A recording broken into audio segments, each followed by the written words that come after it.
everyone. So, June 1, 2024, tayo po ay manalangin at ang patnubay at gabay, pagpapala ng Diyos ay sumaatin pong lahat. Yan, medyo mainit po habang tayo naghihintay. So, Lord, salamat po sa umagang kay ganda. Pagpalain mo bawat isa, mga OFW na narito, O Lord God, yung mga pupunta na magsisimba, Panginoon, yung mga talagang pupunta, O Lord God, at sa off nila sa oras na ito, Lord, bless them, nawa na mangusap ka sa kanila at ikaw maging sentro, O Lord God. Yung mga magsisimba naman, Lord, bless mo sila, O Lord God, at bigyan mo, Panginoon, ang lakas ng katawan, body, soul, and spirit, and more, O Lord.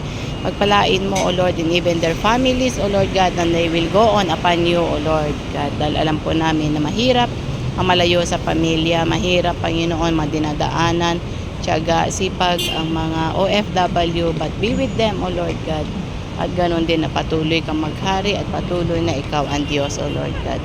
Maraming salamat po, Panginoon, at patuloy na ikaw ang sumaamin, O Lord God. Salamat, dakilang Diyos. Maraming pong salamat sa pangalan ng Jesus. Amen and amen. So, muli, shalom, may the Lord God bless you, at nakipag-isa po tayo sa panalangin. Pagpalain po tayong lahat ng mga OFW saan man lupalop ng mundo.